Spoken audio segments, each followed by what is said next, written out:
என் பிதா வாக்குத்தத்தம் பண்ணினதை இதோ நான் உங்களுக்கு அனுப்புகிறேன். உன்னதத்தில் இருந்து வரும் பலனால் தரிப்பிக்கப்படும் வரைக்கும் எருசலேம் நகரத்திலே இருங்கள் என்றார். எருசலேம் நகரத்திலே இருங்கள். என்ன பலன்?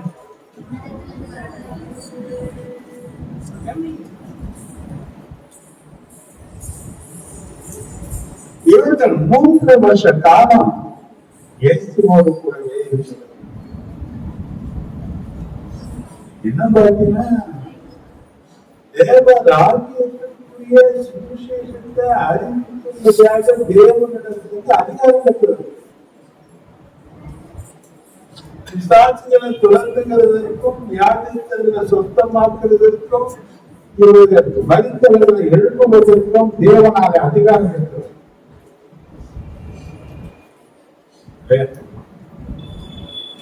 தேவனோடு கூடவே நடந்தவர்கள், தேவனோடு கூடவே உறங்கினவர்கள், தேவனோடு கூடவே உண்டவர்கள், தேவனை சார்ந்தே வாழ்ந்தவர்கள். நாம தான் அங்க கிடையாது. இப்படி வாழ்ந்த இவர்கள் இயேசு பரலோகம் எடுத்துக்கொள்ளப்படுவதற்கு முன்பதாக அவர்கள் மேல ஊதி பரிசுத்த ஆவியானவரை பெற்றுக் கொள்ளுங்கள் என்று சொல்லி பரிசுத்த ஆவியானவரை பெற்றுக் கொள்ளக்கூடிய ஒரு வாய்ப்பை அவருக்கு உண்டாக்கி கொடுத்த ஆண்டவர்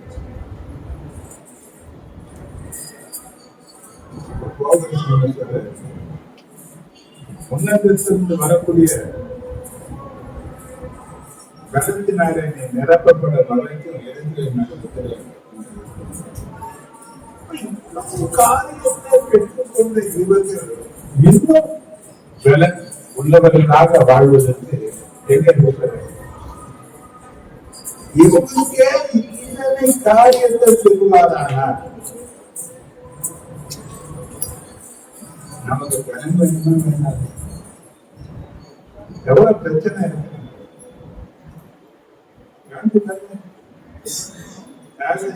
ராத்திரி படுத்தா காலையில வேச்சுக்குமா அதனால படுத்தாது.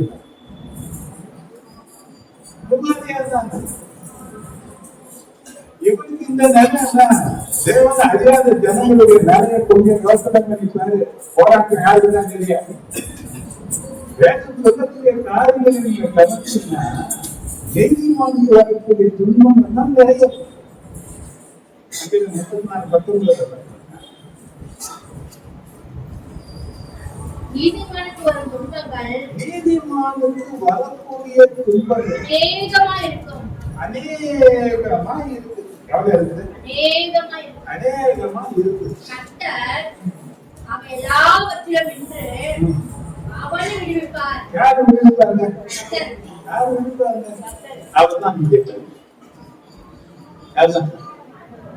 மழை ஏற்பட்ட பார்த்தீங்கன்னா நிறைய பரிசுத்தவான்கள் என் கடனே என் பிறனாகிய கர்த்தாவே பலனா யார அவங்க ஏற்று சொன்னாங்கன்னா நான் பலமாக இன்னைக்கு நமக்கு வரக்கூடிய துன்பங்கள் துயரங்கள் பிரச்சனைகள் தீர்வதற்கு கர்த்தர் பலனா இருக்கிறார். கர்த்தர் தான் பலனா இருக்கிறார். இல்லைன்னா வேற யாராவது பலனா இருக்கிறார். உன் படிப்பு உனக்கு பலனா இருக்க, உன் பதவி உனக்கு பலனா இருக்க, உன்னுடைய செல்வம் உனக்கு பலனா இருக்க, உன்னை சார்ந்து உனக்கு பலனா இருக்கிறாங்க. யார் அப்படிப்பட்ட துன்பங்கள் எல்லாவற்றிலும் நீதிமான் வர துன்பங்கள் அது அநியாயமா வரக்கூடிய நிறைய பிரச்சனைகளா இருக்கு. யாரால் தாங்க முடியாத பலன் தர முடியாதுன்னா கர்த்தரால மட்டும்தான், அவரால் மட்டும்தான் விடுவிக்க முடியும். வேற யாராலும் என்ன பண்ண முடியாது. அப்படி விடுவிக்க முடியாத பல பிரச்சனைகளை விடுவிக்கக்கூடிய வல்லமை அது கர்த்தருடைய வாய்ப்பு. தன் சீடர்களுக்கு சொல்லுகிறாரு, நீ இந்த பலனால கற்பிக்கப்படணும். ஏன்னா அவர்கள் இயேசு கிறிஸ்துவின் நாமத்தை நிமித்தம் எத்தனை பாடுகள் பட வேண்டும் என்பதை அவர் அறிந்திருந்தாரு. அது சொல்லும் போது அனனியார்கிட்டையும் இந்த பவுலை குறித்து சொல்றாரு, நாமத்தை நிமித்தம் எந்த பாடம் படணும் நான் காட்டு வச்சேன். பவுலுக்கு மட்டும்தான் நான் பாடுகிறேன்.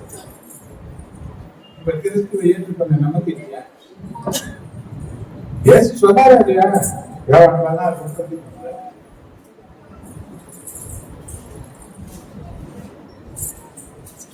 இடத்தில் உங்களுக்கு சமாதானம் உண்டாயிருக்கும் பொருட்டு என்னிடத்தில் உங்களுக்கு சமாதானம் உண்டாயிருக்கும் பொருட்டு இவைகளை உங்களுக்கு சொன்னேன். இவைகளை உங்களுக்கு சொன்னேன். உலகத்தில் உங்களுக்கு உபத்திரம் உண்டு. உலகத்திலே உங்களுக்கு உபத்திரமும் உண்டு. ஆனாலும் திடன் கொள்ளுங்கள். திடன் கொள்ளுங்கள். நான் உலகத்தை ஜெயித்தேன் என்றார். நான் உலகத்தை ஜெயித்தேன் என்றார். உலகத்தை ஜெயித்தேன். அப்ப உலகத்துல என்ன இருக்கு? உல்லாசம் இல்லை. எவ்வளவு ஆசையா அவளை தள்ளாடு. ஆட்டெல்லாம் போட முடியாது. ஆண்டவர் சொன்ன வார்த்தைக்கு மறு அப்படியே கிடையாது. ஒரு பெரிய நீதிமான் யோபு, அவருடைய ஸ்டேட்மெண்ட் என்னன்னு பாத்தீங்கன்னா, யோபு 23:10 பார்க்கணும்.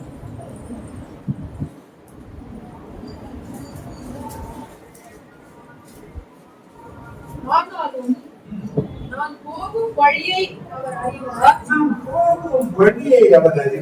அவர் என்னை சோதித்த பின் நான் பொன்னாக விளங்குவேன். என்ன வழியா போனான்?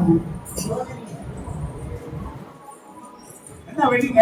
யோபுடைய வழி நம்ம சொன்ன வழி தனி வழி அப்படியா? என்ன வழியில போனான்? நானே வழி என்ற ஏசு வழி இல்லையா? என்ன வழியில போனான்?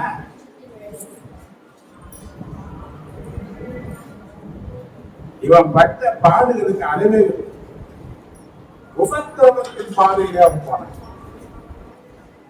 கொஞ்சம் உபத்திரவம் வந்தாலே அவனுக்கு கொஞ்சம் வழி வந்துதான். யாருக்கு? யாரு? இவர் கொஞ்சம் விஷயத்தை அதிகமா ஆராய்ச்சி அறிஞ்சதுனால இவருக்கு என்ன பண்ணிச்சு? பிரச்சனையா மாறிச்சு. டாக்டர் அட்டாக் எப்படி வரும்? ஹார்ட் அட்டாக் வந்தவங்களுக்கு எப்படியாப்பட்ட அந்த சூழ்நிலைகள் உண்டாகும். இவரு கொஞ்சம் தெரிஞ்சு வச்சதுனால கொஞ்சம் சிஸ்டம்ஸ் இவருக்குள்ள வந்துடுவேன். எனக்கு என்ன வந்துடுவேன் நினைச்சாரு. பத்தா ஏஞ்சிக்க மாட்டேன். ஒருவேளை நான் ஏஞ்சிக்கிறானே என்ன நரகத்துல போட்டாதீங்க, என்ன எங்க போடுங்க.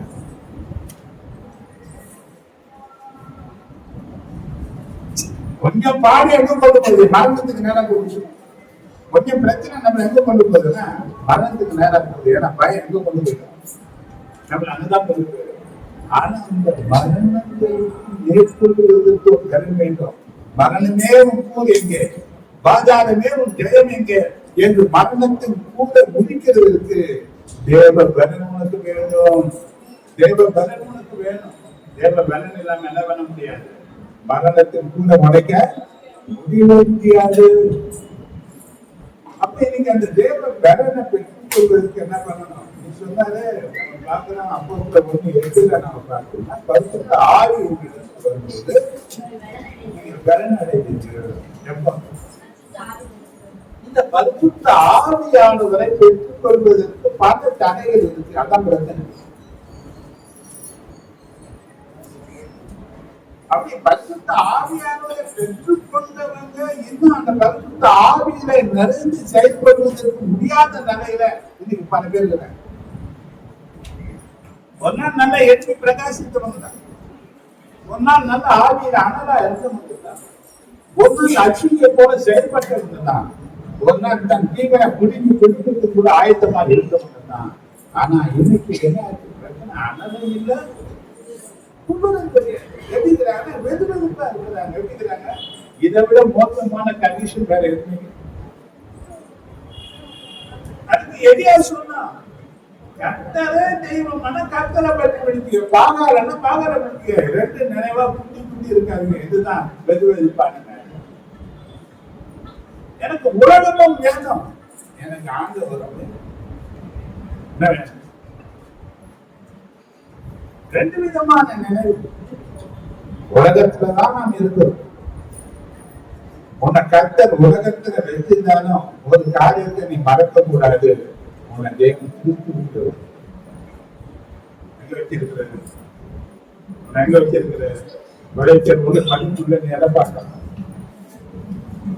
இருளின் அதிகாரத்திலிருந்து நம்மை விடுதலையாக்கி நம்முடைய அன்பின் குமாரனுடைய ராஜ்யத்திற்குள் உட்படுத்தினருமாய் இருக்கிற பிதாவை தோத்தரிக்கிறேன் என்று சொல்லி அந்த வசனம் சொல்றோம். எங்க இருந்த நாம பிசாசின் ஆளுகையில இருந்தோம். எங்க இருந்தோம்? இருளின் ராஜ்யத்திற்குள் இருந்தோம். நிறைய தப்பு என்னதான் நடக்குதுன்னா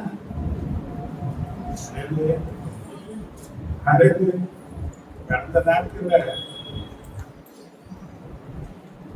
ஒரு ஹோட்டலுக்கு கொண்டு கூட்டு போனாங்க. பார்த்து நான் கேட்டாங்க, எத்தனை லைட் எல்லாம் இருக்குது போட மாட்டாங்க. இங்க நாட்டு லைட் எல்லாம் போட மாட்டாங்க. இருட்டிலே வந்து இருட்டிலே உட்காந்து சாப்பிட்டு போற இடத்துல யார் சாப்பிடுவான், யார் செஞ்சு என்ன பண்ணக்கூடாது, முகத்தை பார்க்க கூடாது. அது சாப்பிட்டு தப்பு கிடையாது. ஆனா நிறைய தவறுகள் எல்லாம் போகுது. ஒரு இருளின் ஆதிக்கம், இருளின் மறை மற்றவங்களுடைய தவறுக்கு காரணமாக ஒரு விரைத்திட போது அப்படியாப்பட்ட சாத்தானுடைய திரையிலிருந்து அதிகாரத்திலிருந்து வல்லமையிலிருந்து உன்னை விடுவித்து இந்த உலக வாழ்க்கையில வாழ்வதற்காக கொண்டு வந்து வைத்ததின் நோக்கம் என்ன பற்றின 2 Corinthians 2:14 வாசிக்கலாம்.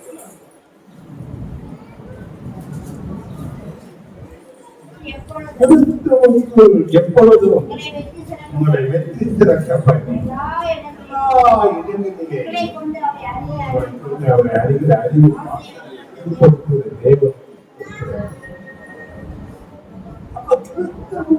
வைத்த நிலை என்ன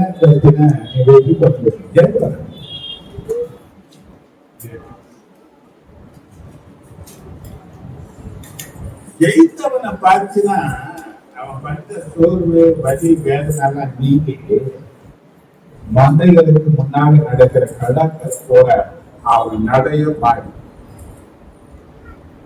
ஏன்னா அவன் ஜெயம் கொண்டவன் பயத்துக்கு அடிமையாகவே மாட்டான். பயம் அவனை அடிமைப்படுத்தவே முடியாது. அவன் பயத்தை மேற்கொண்டவன், அவன் ஜெயிக்கிறதுக்காக பிறந்தவன், ஜெயம் பெறுவதற்காக வச்சிருக்கிறாரு. ஏன்னா பிலிப்பியர் 4:13 என்னை பலப்படுத்துகிற கிறிஸ்துவினாலே எல்லா அவஸ்தையும் செய்ய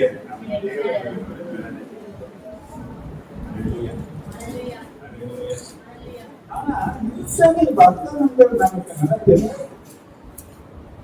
நமக்கு வசனம் அறிவெல்லாம் இருக்கு, வசன அறிவெல்லாம் இருக்கு. ஆனா வாழ்க்கையில அதை செயல்படுத்த வாழ்க்கையில அது செயல்படல. ஏன் செயல்படல? இதுதான் வேணும். சத்துரு நம்ம சூடும் போது இந்த ஆவியானவர் தான் நமக்காக புரியும். அவர் தான் நமக்கு முன்னாடி வரும். அவர் தான் நமக்கு பாதுகாப்பு. அவர் தான் நமக்கு யுத்தங்களை எப்படி செய்யணும்னு கற்றுக் கொடுக்கிற ஒரு மாடல அவர் தான். ஆவியானவர் தான் நம்மளுடைய சரியான பாதையில நடக்குது. அப்ப இவரை எந்த அளவுக்கு இவரை நான் பெறலாம் என் வாழ்க்கையில நான் வச்சு அதுதான் வாழ்க்கையின் தேர்ந்தெடுக்க பிரச்சனை இல்லாம இல்லை, போராட்டம் இல்லாம இல்லை, தீமை இல்லாம இல்லை, எல்லாம் இருக்குது. ஆனா இந்த உலகத்துல இருக்கிற எல்லாருக்கும் தேய்ப்பதெல்லாம் அதான் அவசியம். ஏன்னா அவர் கிறிஸ்துவுக்குள் வந்த ஒரு மனுஷன் ஒரு மனுஷி கிறிஸ்துவின் ஆவியானவர் தான் ஒரு மனுஷனுடைய பலனாக இருக்கிறார். அப்ப அந்த பலன் அந்த வாழ்க்கையில ஏன் இல்லை என்பதை நான் கடந்த நாட்கள் சில காரியங்கள் நான் சொன்னேன். அந்த ஒரு காரியம்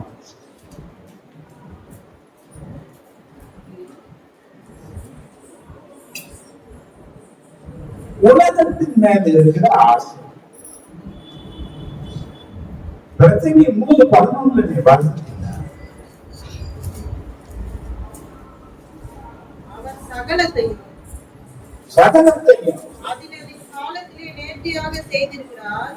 சகலத்தையும் அதனதும் காலத்திலே நேர்த்தியாக செய்திருக்கிறாரு. உலகத்தையும் அவர்கள் உள்ளத்திலே வைத்திருக்கிறார். இடத்திலே அப்ப உள்ளத்திலே இருந்து உண்டு தரக்கூடிய ஒரு சக்தியாக இந்த உலகம் எங்க இருக்குது? என்ன பார்த்தீங்கன்னா ஒண்ணு யோவான் 2ஆம் அதிகாரம் 16, 15, 16 வசனத்தை நீங்க பாத்தீங்க.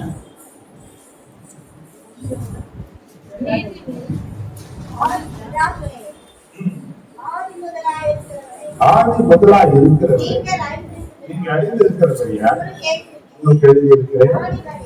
வாடிகளே, நீங்க பலவான்களா இருக்கிறதுனா தேவ வசனம் உங்களுக்கு நிலைத்து இருக்கிறதுனால நீங்க பொன்னாமனை ஜெயித்ததுனால உங்களுக்கு எழுதியிருக்கிறேன். உலகத்தில் உள்ளவர்களும் அன்பு கூறாதிருந்த நீங்க உலகத்தில் அன்பு கொடுத்த எங்க இல்லை. அப்போ உலகத்தின் வல்லமைகளை ஜெயிக்கக்கூடிய ஒரு காரியம் நமக்கு வேண்டும். இன்னைக்கு பார்த்தீங்கன்னா நம்ம எவ்வளவுதான் உலகத்துல ஈர்ப்பு சக்தி இல்லாதவங்களை போல காண்பித்தாலும் நமக்கு ரெண்டு பக்கம் இருக்கு. ஒரு பக்கம் ஒரு மாதிரியா காட்டுது, இன்னொரு பக்கம் வேற மாதிரியா காட்டுது இல்லையா? ஒரு நாணயத்துக்கு ரெண்டு பக்கம் மாதிரி நம்முடைய வாழ்க்கை இருக்கு. நம்ம இந்த உலகத்தினுடைய காரியம் நமக்குள்ள இருக்கு. இந்த உலகம் அசுத்தம் நிறைந்த ஒரு பாத்திரமா இருக்கு. அப்ப அந்த அசுத்தம் நிறைந்த ஒரு பாத்திரம் நமக்குள் இருக்கும் போது பரிசுத்தமான ஒரு ஆசீர்வாதத்தை கர்த்தருக்கு விட மாட்டேன். முதல்ல நமக்குள்ள இருக்கிற உலக ஆசை, உலக இச்சைகள், இதன் மேல நமக்கு ஈடுபாடுகள் இருக்கு. நமக்கு இதை மேற்கொள்ளுகிறதுக்கு பரிசுத்த ஆவியானுடைய பலன் வேண்டுமானால் நாம் உலகத்தான் அல்ல என்ற சத்தியம் நமக்கு சரியா. ஏன்னா கொஞ்ச காலம் இந்த உலகத்துல நான் வாழணும். சங்கீத காலம் சொல்ற மாதிரி 90-12 நீங்க வாசித்தீங்கன்னா ஞான இருதயம் உள்ளவர்களாகும்படி எங்கள் நாட்களை எதிர்கிற அறிவை எனக்கு தாழ்வு சொல்லி மோசை என்ற தேவன் நாங்கள் ஞான இருதயம் உள்ளவர்களாகும்படி எங்களை நாட்களை என்னும் அறிவை எங்களுக்கு போதித்தருளும். ஏன் என்னதாக இருக்கு? சங்கீதம் 39:4 சொல்லும்போது சொல்லு,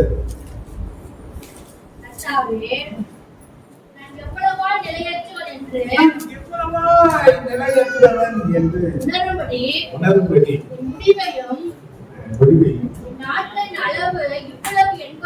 என் நாட்களின் அளவு இவ்வளவு என்பதை எனக்கு தெரிவியும்.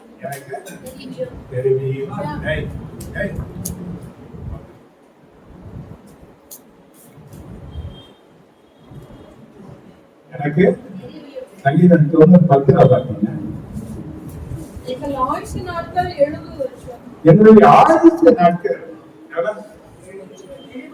70 வருஷம். மிகுதியால் 80 வருஷமா இருந்தாலும் அதன் மேன்மையானது வருத்தமும் 80 வயசு வாழ்ந்தா கூட என்ன இருக்குது? நமக்கு வருத்தமும் பிரச்சனைகளும் இருக்குது. 100 வயசு வாழ்ந்தாலும் நமக்கு என்ன இருக்குது? அந்த பிரச்சனைகளையும் வேதனைகளையும் தாங்கவோ சகிக்கவோ மேற்கொள்ளவோ நமக்கு பலன் தேவை. மாத்திரமல்ல, நம்ம வாழ்க்கை நாட்களை சொல்ல எத்தனை வருஷ காலம் வாழ போறோம்? நம்ம இந்த பூமியில எவ்வளவு காலம் வாழணும்?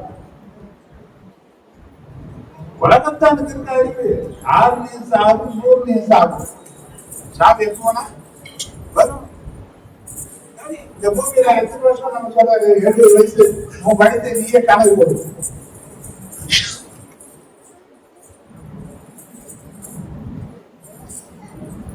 உங்க வயசு நீங்க கணக்கு போட்டு இன்னும் எத்தனை காலம் இருக்கும்?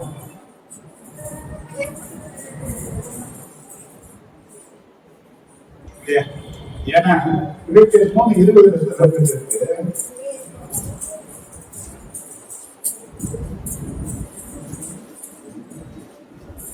நம்முடைய அதனுடைய குடி இருக்கும். பரலோகத்தில் இருக்கிறது. எங்க இருக்கு? பரலோகத்தில் எங்க இருக்கிறது. இருக்கு?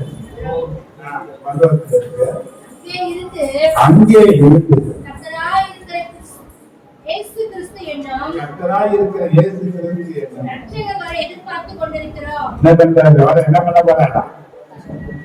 சொல்ல அது சொன்ன அடையாளம் நடந்தது. கொஞ்ச நாளைக்கு முன்ன பார்த்தீங்கன்னா கொஞ்சம் பாருங்க, நம்ம அரசியல் நிலவரத்துல கொஞ்சம் இப்ப கவனிங்க. அமெரிக்க அதிபர் ட்ரம்ப் நம்ம பிரதமருக்கு ரொம்ப பிடிக்கல அப்படின்றது. பயங்கர பிடிச்சு. இப்ப பிடிச்சு என்ன போச்சு? பட்டன் போச்சு. இப்ப வரி 50% ஏறிது. இன்னைக்கு நேற்று ஒரு பாதுகாப்பு அமைச்சர் ஒருத்தர் சொல்றாரு, ட்ரம்ப் சொல்றதை நாங்க ஏத்துக்கிறதுனால 50%. இப்ப அங்க ஏத்துன முன்னே எங்களை என்ன பண்ணிட்டாருன்னா, ரஷ்யா அதிபர்கிட்ட கூப்பிட்டு இந்தியாவுக்கு நீங்க போறீங்க ஆவலா காத்து. இது வந்து ட்ரம்ப் காத்து வந்தது, யார் காத்து?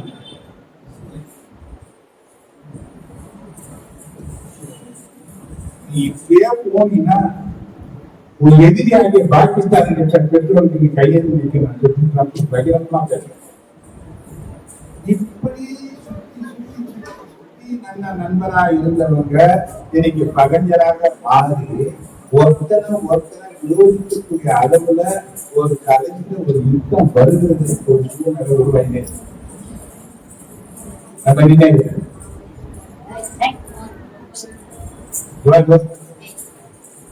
இப்படி யுத்தம் வருவானால்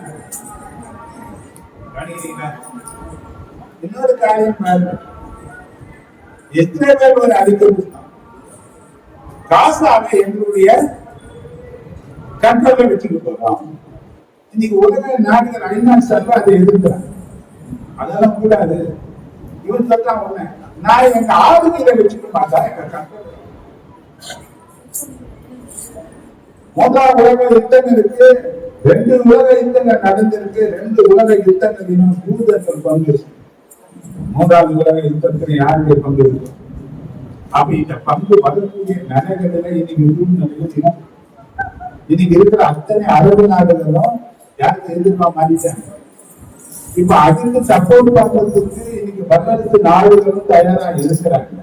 ஆனா இந்த நிலை போச்சுன்னா யுத்தங்கள் வருமானார் அந்திகளுடைய மிக மிக மிக சமீபம் அதற்கு முன்னதாக ஏற்படுத்திய நடத்திய வருக அதை விட மிக மிக சரியான. அப்ப உலகத்தோடு உலகமாக என் ஆத்மா மண்ணோடு ஒட்டி கொண்டு இருக்கிறது என்ற வசனத்தின்படி சங்கீதம் 119:25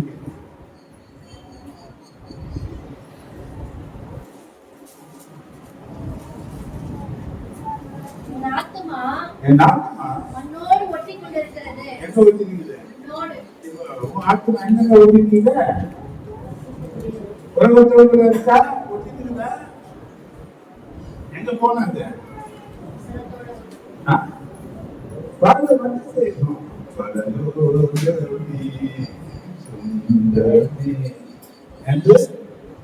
ரொம்ப சீக்கிரம் நாட்டு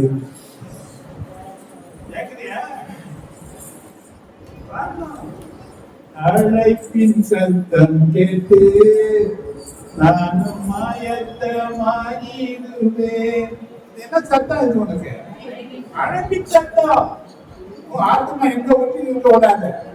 இந்த மண்ணோடு ஒரு மண்ணா ஒட்டி இருக்க ஆத்மாக்கு இடம் கொடுக்காத. ஏனென்றால் நீ மண்ணுக்குரியவன் அல்ல, நீ விண்ணுக்குரியவன். நீ மண்ணுக்குரியவன். ஆத்மா எங்க இருக்கக்கூடாது. இந்த மண்ணோடு மண்ணை என்ன பண்ணக்கூடாது. உலகத்தோடு உலகமா வாழ்வதற்காக உன்னை இந்த உலகத்தில் தெரிந்து கொள்ளல. உலகத்தில் இந்த உலகம் எல்லாம் உன்னை பகைச்சாலும் நீ உலகத்தில் ஏன் தெரியாது. ஆனா எல்லாம் என்னதான் பண்ணுவாங்க, நீ என்ன சொன்னாலும் அதுல ஒரு விமர்சனம் வைப்பாங்க, அதுல ஒரு முறை கட்டி விட்டுருப்பாங்க, உன்னதான் குற்றவாளியா இருப்பாங்க. 1000 பேர் இன்னைக்கு தப்பு செய்தவங்களுக்கு சப்போர்ட் பண்ணி அவங்கள தாங்குவாங்க. எனக்கு யாருமே இல்லை என்ற நிலை வந்தாலும் உன் ஆத்மா மன்னர்களோடு இருக்கக்கூடாது.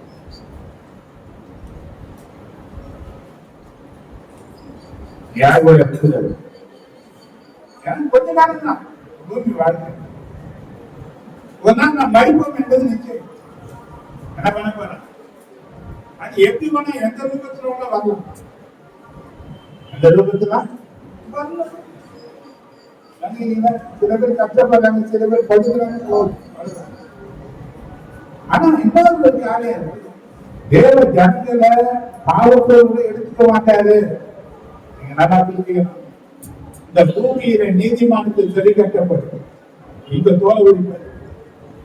ஏதாவது ஒரு காரியத்துல உன்னை சிக்க வச்சு, இங்க உன் தோலை உரிச்சு, இங்க உன்னை புறம்ப வச்சு, சில பேர் பாருங்க எவ்வளவு ஜபம் பண்ணாலும் அவங்களுக்கு அந்த ஜபம் கேட்கப்படாது. ஏன்னா அவங்களை சுத்திகரிக்கக்கூடிய ஒரு காரியத்தை கர்த்தர் எங்க செய்வாங்கன்னா பகவத்துக்கு கொண்டு போய் அந்த பூமியிலேயே செய்வாங்க. இங்க அவங்க சுத்திகரிக்கப்படுவாங்க, இங்க அவங்க தவறுகளை உணர்வாங்க. அதற்காக பாவ மன்னிப்புக்காக தேவனே மன்னியன் என்று கதறுவார்கள். தேவத்தின் ரத்தத்தின் முக்கியத்தினாலே அவர்கள் பரிசுத்தமாக்கப்பட்டு தேவ சாயலுக்குரிய ரூபத்தை பெற்றுக் கொள்கிற வரையிலும் இந்த பூமியில அவர்கள் என்ன பண்ணுவாங்கன்னா சுத்திகரிப்பார். அதாவது பண்ணா சவுக்காரத்தினால வெறுக்கிற மாதிரி முன்னையும் எதையும் பெருசும் தப்பு தப்பு தப்பு சாதாரணமா வெறுக்க மாட்டேன். எப்படி பண்ணலாம் பாத்தியா வந்தா இப்ப பார்க்க முடியல நம்மளால. அது கூட சைதாபுரில பார்த்தா ஒரே சத்தமா இருக்கு, அது பார்க்க முடியல. ஊரை வச்சு ஒரு விளையாட்டு சொல்றாங்க, பெரிய இது பார்க்க கட்டி அதை தூக்க போட்டு ஊரை வச்சு நெருப்பு போட்டு வச்சு அதுல போட்டு கல்லூரில போட்டு என்ன பண்ணாங்க, அந்த துணிப்பாட்டில அவ்வளவு அயல் பண்ணாங்கன்னா அவ்வளவு சிற்பா வெள்ளையா இருக்கும். இப்ப நாம வெள்ளையா இருக்கு எப்போ ஏசுவ போல வெண்மை உள்ளவர்களா மாறுவது எப்போ இந்த உலகத்துல இருந்து மண்ணு இருந்து ஆத்மா பிரிக்கப்படும் போது நீ யாரை போல இருக்கணும்னா அவரை போல இருக்கணும். அந்த மண்ணுக்கு பிரித்து உனக்கு நிறைய ஈர்ப்பு சக்தி எங்கதான் நமக்கு. ஏன்னா இங்கதான் வாழ்த்து கொண்டிருக்கிறோம். சின்ன வயசுல இருந்து நம்முடைய நினைவுகள், போராட்டங்கள், ஆசைகள் எல்லாம் எதை சார்ந்ததா இருக்குதுன்னா இந்த உலகத்தை சார்ந்ததா இருக்கு. நம்முடைய எண்ணங்கள், நம்முடைய கற்பனைகள், நம்முடைய ஆசைகள், கோட்டைகள் எல்லாம் இந்த உலகத்தை சார்ந்ததாக தான் இருக்கு. ஆனா தேவன் நம்ம பெருமண்டத்திற்கு இந்த வேத வசனங்கள் இல்லை. நம்ம வாழக்கூடிய இடம் இது கிடையாது. நம்முடைய ஊழியருக்கு பரவலாம். அப்ப பரலோகத்துல இருக்கிற தரிசன பார்வை நமக்கு வரணும். ரெண்டாவது பரலோகத்துக்கு போகணுன்ற ஆசை பாக்கியம் இருக்கணும். அந்த பாக்கியம் போகிறதுனா பல விதமான பிரச்சனைகளை சத்துருக்கு உலகத்தை நமக்கு கொண்டு வந்து பரலோக சிந்தனையே இல்லாத அளவுக்கு இந்த உலக வாழ்க்கையிலேயே நம்ம எங்க குடிச்சுக்க நினைக்கிறாங்க. இந்த உலகத்தோடு உலகம் அதான் சொன்னா பன்னியை போல பார்க்க யாரும் அது ஒரு நாள் பார்க்குமா மேல எப்போ அது மாட்டி கை கால கட்டி ஒரு கோர்ல கட்டி தூக்கி போவாங்க. அப்ப பார்க்குமா இது வரைக்கும் கீழே பார்த்து அது எப்ப பார்க்குமா வாசத்துல இத்தனை நட்சத்திரங்கள் இருக்கா, இத்தனை கொடிக்கிற காரியங்கள் இருக்கா, இத்தனை பிரகாசம் இருக்கா, இதுவரைக்கும் நான் பார்க்கலையே கடைசி நேரத்துல பார்க்கிற மாதிரி இன்னைக்கு நிறைய மனுஷர்கள் எப்பதான் பண்போது காட்சியை பார்க்க நினைக்கிறாங்க. ஆனா அவங்க அந்த தரிசனத்தை கருத்தில் கொண்டு இந்த மண்ணோடு ஆச்சமா ஒத்திருக்க கூடாது என்பதற்காக தேவ பரிசுத்த ஆவியாக உனக்கு தருமையான வாக்குத்தத்தத்தை கொடுத்திருக்கிறார். அப்ப தேவ பலனை பெற்றுக்கொள்ள முடியாமல் இருக்கிறதுக்கு ஒரு காரணம் இந்த உலகத்திற்கு உலகமா நம்ம ஒத்தி இருக்கிறதுதான். இரண்டாவது காரியம் நமக்கு தெரியும். லூக்கா 21:34 நம்ம பார்க்கிறோம்.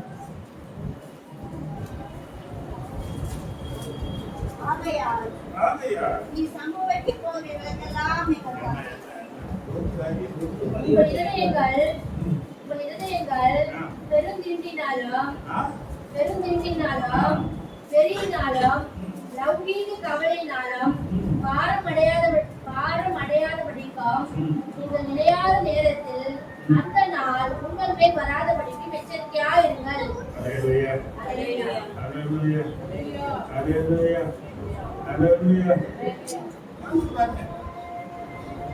வயது என்ன என்ன என்ன கேளுங்க.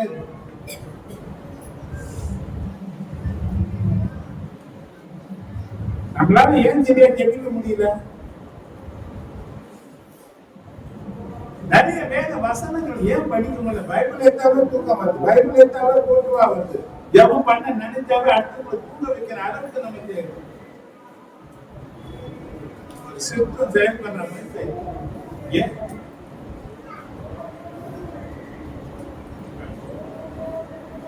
போதும் என்ற மனசு நமக்கு இல்லை. சாப்பிடுறது நம்ம ஆனா அதே ராஷ்டிர பெருநிதியா இருந்ததுன்னா அது ஒரு வியாதிக்கு அடையாளமா வாழ்கிறதுக்காக நம்ம கட்டாயம் சாப்பிட்டாங்க.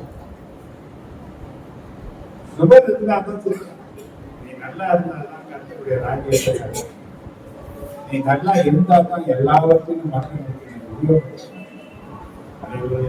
அப்ப நல்ல நிலையில இருக்கணும்ன்ற நிலைக்கு காரணம். அப்போ இந்த இருதயம் ஒரு திருப்தியற்ற நிலையில இருக்கு. ஏன்னா இருதயத்துல ஒரு விக்கிரகம் நமக்கு எங்க இருக்க மெதியா இருக்கிற விக்கிரகங்கள் தான் நம்ம ஒண்ணும் பண்ணணும். எதுவுமே தெரியும். நீங்க பாத்தீங்கன்னா எனக்கு அங்கு வந்து கனவு ஒரு ஆண்டவருக்கு அதனால தீமை செய்ய முடியாது, அதனால நன்மை செய்ய முடியாது, அதுக்கு நீ பயப்பட வேண்டவே வேண்டாம். என்ன கிடையாது, சக்தி தீமை செய்கிற சக்தியும் இல்லை, நன்மை செய்கிற சக்தியும் இருக்கு இல்ல, அதுக்கு என்ன கிடையாது. ஆனா ஒரு தீமை செய்கிற சக்தி உனக்குள்ளவே இருக்கிற விக்கிரகத்திற்கு, அந்த விக்கிரகம் எங்க இருக்குன்னா உனக்குள்ள இருக்கிற ஒண்ணு பெருந்தீனியா இருக்கலாம், இல்லைன்னா ஆசை நிறைந்த ஒரு காரியங்களாக இருக்கலாம். அப்போ இருதயத்தை அடக்க உன்னால தெரியலன்னா வேதம் சொல்றது நீ மதிலிருந்த பாழான பட்டணத்துக்கு அடையாளமான ரெண்டாவது காரியங்கள் நம்ம ஆகக்கூடிய நிலைகளில் என்ன பண்ணணும். ஆனா வளர்ந்த நாட்கள் இன்னைக்கு வரும் நாம கைப்பிடிக்கிற ஒரு காரியம் கர்த்தருடைய சமூகத்துக்கு வரும்போது பார்த்துக்கணும். தெரியும், நான் கட்டாயம் மாத்திரை போட்டாலும் காலையில மாத்திரை போட்டா சாப்பிட்டாலும் போட்டா வயிற்றுனாய். நான் பவர்ஃபுல் மாத்திரை இப்ப மாத்திரை போட்டு வருதா, மாத்திரை போடாம வருது. வார்த்தை 2 நாள் இன்னும் வேற எங்க மீட்டிங் போனா அது ஒரு நாள். அப்ப மாத்திரை இல்லாம தான் வரேன். ஆனா சாப்பிட்ட பிறகு வந்து மாத்திரை போடாம. ஆனா இங்க வரும்போது மீட்டிங் முடிவு வரையில என்ன பண்ண, ஏன்னா எனக்கு இந்த ஆதாரத்தை விட தேவ ஆதாரம் தான், தேவ வசனம் தான் பலன். தேவ வசனம் தான் பலன், தேவன் தான் என்னுடைய பலன். அப்ப அந்த பலனாலதான் எல்லா பிரச்சனையும் மேற்கொள்ள முடியும். அந்த பலன் இருந்தால்தான் உன்னால பாவங்களை தள்ள முடியும். உன்னை சூழ்ந்து இருக்கிற பிரச்சனைகளை பாவங்களை தள்ளி விடுவதற்கு ஒரு பலன் தேவையா இருக்கு. அது மாம்ச பலன் அல்ல, அது தேவ பலன் தேவையா. இரண்டாவது ஒரு பிரச்சனை நாங்க பரிசுத்த ஆவியானுடைய பலன் ஆகாரம் ஒரு காரியமா இருக்கு. நமக்குள்ள மனதில் ஆசைகள் காரணமாக இருக்கு. இதெல்லாம் ஒரு உள்ள இருக்கிற விக்கிரகங்களாக நமக்குள்ள சேர்க்கிற ஒரு காரியமா இருக்கு. மூணாவது ஒரு காரியம் நீங்க பார்த்தீங்கன்னா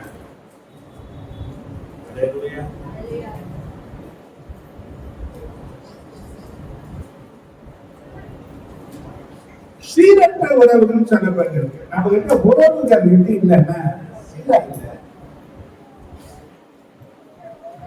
நம்ம கிட்ட இருக்கிற உறவுகளை விட நம்ம சந்தோஷமா இருக்கிற நிலையே இல்லை. எதுலையாவது ஒரு கோபமும் இருக்குன்னு போதாம ஒரு கத்தப்பு எண்ணமே இருக்கு. ஏதாவது காரியங்கள் இருக்கு, ஏதாவது காரியங்கள் சொல்லக்கூடிய ஒரு நிலை இருக்கு. அவங்க அப்படி பண்ணிட்டாங்க, இப்படி செய்துட்டாங்க. என்ன சொன்னாலும் கஷ்டப்பு நிறைந்த ஒரு மனுஷனுக்கு பரிசுத்த ஆவியானுடைய பலன் இறங்க முடியாது. என்ன பண்ண முடியாது? கஷ்டத்தை தேவன் விரும்புவது கிடையாது. கர்த்தரையோ தீமைகள் செய்த ஜனங்களை கூட கர்த்தர் மன்னித்து தன் பிள்ளையாக அங்கீகரித்துக் கொண்ட தெய்வத்தை தான் நம்ம ஆராதிக்கிறோம்.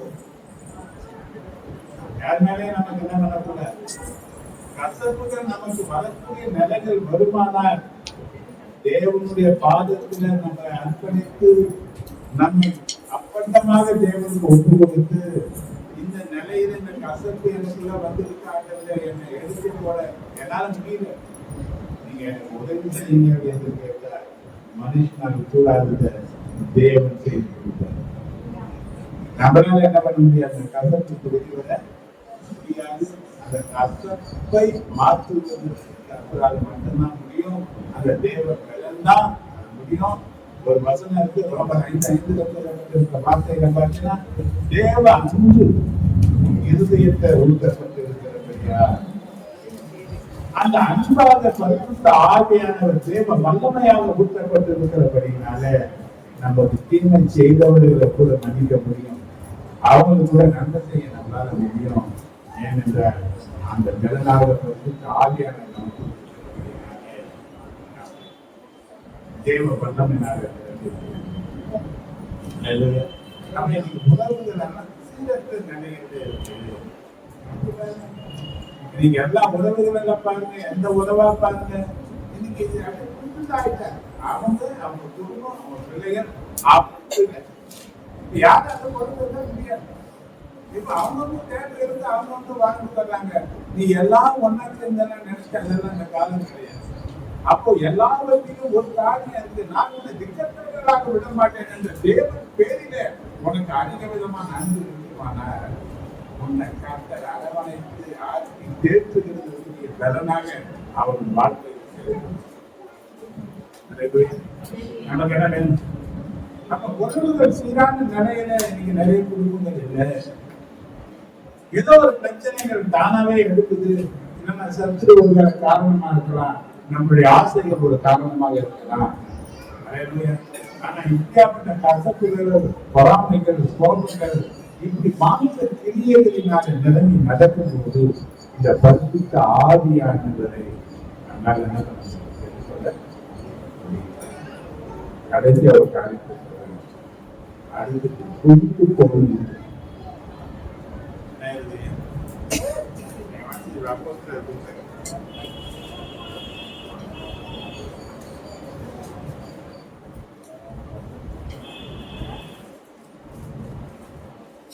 28-27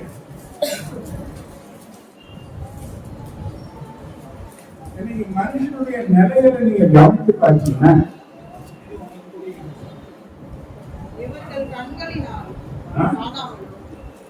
அப்போ 28-27 இவர்கள் கண்களினால் காணாமலும் காதுகளினால் கேளாமலும்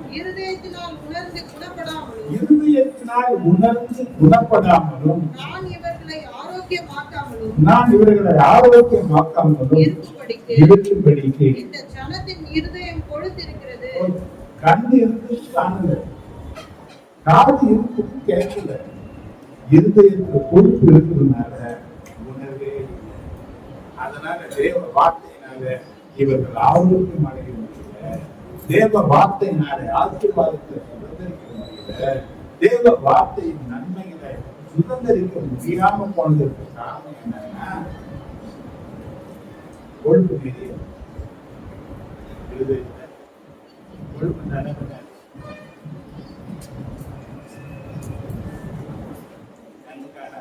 என்ன பண்ணாரு வேலை, நான் என்ன பண்ணாரு சரியா, ஒரு உணர்வு என்ன பண்ணாரு இருக்க 3 காரியம் இல்லாம போனது காரணம் என்ன,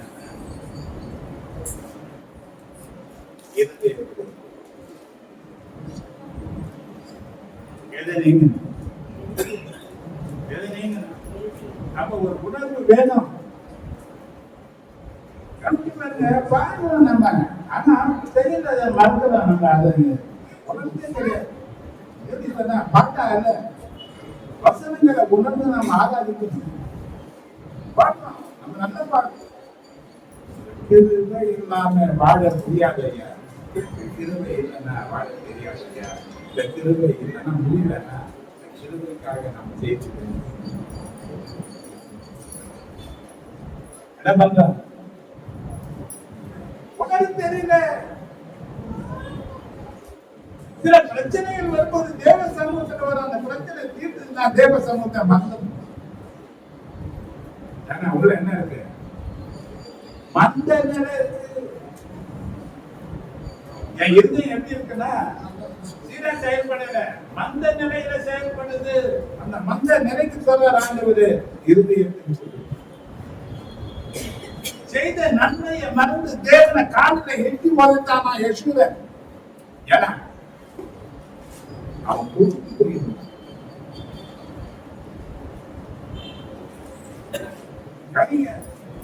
இந்த பரிசுத்த ஆவியானவரை பெற்றுக் கொள்வதற்கு, உன்னதத்திலிருந்து பெற்றுக் கொள்வதற்கு உண்டான தடைகளை நீக்குவதற்கு உனக்கு உணர்வு உண்டாயிருக்கணும். உனக்கு ஒரு போராட்டங்கள் தேவை. தேவனுடைய ஆசீர்வாதங்களை பெற்றுக் கொள்வதற்கு நிபந்தனைகள் இருக்கு. அது சாதாரணமெல்லாம் வாழ்க்கையில போராட்டம் என்ன பண்ணணும்? தேவனிடத்துல நீ வைராக்கியமா கேட்டு என்ன பண்ணணும்? அதை பெற்றுக் கொண்டதை உன் வாழ்க்கையில அனுமதி எடுக்கணும். நான் பாக்குறேன் இந்த வரையிலும் சபையில 2 பேர் 3 பேர் சேர்ந்து ஆகில ஜெபித்ததை ஒரு நாள் நான் பார்க்கிறேன்.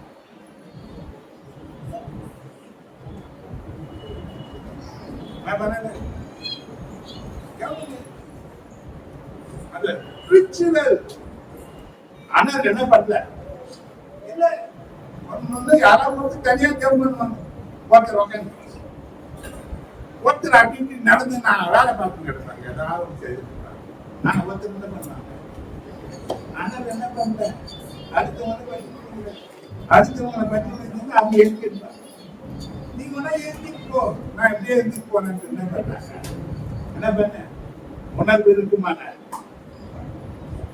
உணர்வு இருக்குமான உனக்குள்ள இருக்கிற வரத்தையே நீ அனம்புக்கு எழுதணும். வரங்கள் செயல்படணும் இல்லையா? பாருங்க, ஜனங்களை சந்திக்கணும். ஜனங்களுக்கு நீ சொல்ற வார்த்தையை கேட்கணும்னா உன் மூலமாக ஏதாவது அனுகூலம் நடக்கும்.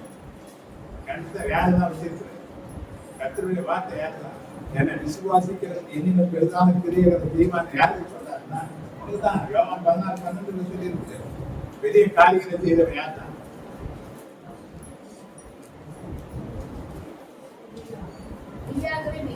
மெய்யாகவே மெய்யாகவே நான் உங்களுக்கு சொல்லுகிறேன்,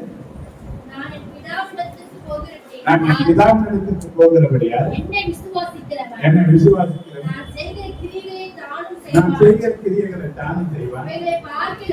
இவைகளை பார்க்கிறோம். யார் செய்யணும்? யார் சொல்லுங்க? இயேசு கிறிஸ்து சொன்னார். அவரே சொல்லுங்க, என்னோட பெரிய காரியம் யார் செய்வாங்க? இயேசு. நம்ம யார்? நமக்கு என்ன பேர்? நமக்கு என்ன பேர்? விசுவாசிக்கிறாங்க. தைரியமா இல்லையா? தைரியமா இல்லையா? 16-17 சொல்லப்படுகிற வார்த்தைகள்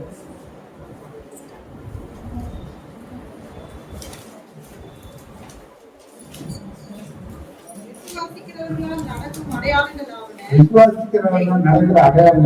என் நாமத்தினாலே பிசாசுகளை துரத்துவார்கள். நவமான பாஷைகளை பேசுவார்கள். சர்ப்பங்களை எடுப்பார்கள். சாவுக்கு யாதொரு ஒன்றை குறித்தான் அவர்கள் சேதப்படுத்தாது. வியாதிஸ்தர் மேல் கைகளை வைப்பார்கள். அப்பொழுது அவர்கள் சொந்தமாவார்கள். இது யாரால நடக்கிற அடையாளம்? அப்ப நீ யாரு? இந்த 5 காரியத்துல எதுதான் நடந்திருக்கு? உங்களுக்கு என்னதான் நடக்குது? என்ன நடக்குது? போட்டு என்ன நடந்து நான் விசுவாசித்தானே. அப்ப என்ன கூட இது நடக்கணும் இல்லையா? ஏன் நடக்கல? சங்கீதத்துல கேட்ட மாதிரி கேட்டாவது கிடைக்குமா? இனிமேட்டாவது கேட்பீங்களா? இனிமேட்டாவது பெற்றுக் கொடுப்பீங்களா? அந்த குற்றவாளிகளை போல இது சும்மா இருக்கிற காலம் கிடையாது. இதுல நான் சும்மா அந்த குற்றம் நம்மளால சுமந்தனும். இது நற்செய்தி அடிக்கிற காலம் சொல்லி சொன்னாங்க. அது போல போவீங்களா? என்ன பண்ண போறீங்க? யாருடைய பலன் வேண்டாம்.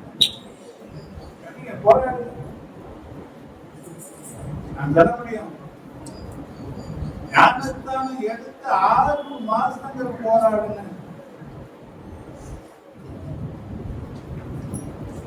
எல்லாம் ஆவியில நினைவாங்க. நான் மட்டும் அப்படியே ரொம்ப மாதிரி உட்காந்து எல்லாரும் பார்க்கும்போது அப்படி ஆச்சரியமா இருக்கும், சந்தோஷமா இருக்கும். ஆனா எனக்கு அந்த பலன் கிடைக்காத போது அது எனக்கு விரும்பியாவே விடாப்பிடியா போராடி யாருக்கிட்ட நான் பெற்றுக்கணும். கர்த்தரை நான் விட மாட்டேன். உபவாசம் கரெக்ட் 6வது மாசம் உபவாசம். அன்னைக்கு நிரப்பு நான் கொடுக்கப்பட்ட அந்த அபிஷேகம் என்னைக்கு வாயின்படி போயினேன். இன்னைக்கு வசனம் பெற்றிருக்கிற அதிகாரத்தை கொடுத்து இருக்கிறாரு. என் ஊழியம் நடந்தாக்க 1000 பலவீனங்கள் எனக்கு இருந்தாலும் தேவன் பலனா இருந்து ஊழியத்தில் எனக்கு எல்லாவற்றுக்கும் எல்லாமா இருந்தது. அப்ப என்ன தடையை கண்டுபிடிங்க, என்ன பிரச்சனை கண்டுபிடிங்க, எதனால இந்த பலனை நான் பெற்றுக்கொள்ள முடியல. அப்ப தேவனுடைய வாக்குத்தத்தம் இது. நான் எதை பெற்றுக்கொள்ளணும் காரணம் இல்லாம சொல்ல மாட்டேன் ஆண்டவர். அப்ப எனக்கு நிறைய பாதங்கள் இருக்கு, எனக்கு நிறைய பிரச்சனைகள் இருக்கு. அது எனக்கு தள்ளி விடாமல் அதை நான் தள்ளி விடுவதற்கு எனக்கு எடுக்கிற ஒவ்வொருத்தரும் வருகிற நாட்கள் நம்ம அதிகமா காந்திகளுக்கு காந்திகள் அதிகமா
சீக்கிரம் தெரியாதையா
சதா இறக்கமும் கிருபையும் உள்ள இறைவனுக்கு நான் சொல்றேன்.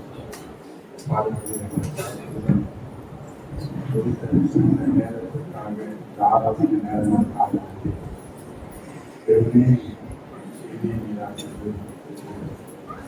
உற்சாகமாய் குறித்தரம்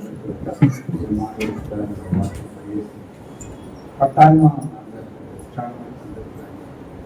இதயத்தின் வெளி நம்முடைய பொருளாதார கையில் பிரயாசம் குறையில்லாமல் நன்மையின் திறமை தொடர்ந்து போட்ட திரும்ப 1000 மடங்கு ஒவ்வொருவரையும் கடந்து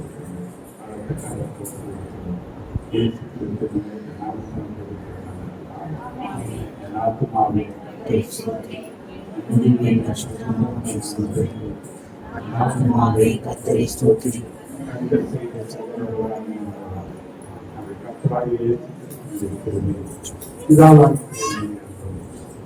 ஆவியானுடைய ஐக்கியத்தின் ஆசீர்வாதம் பாதுகாப்பும் பராமரிப்பும் வழிநடத்தும் அனைவரோடு எவ்வளவு வருஷம் வந்திருக்கிற அனைவரும் கொடுங்கள்.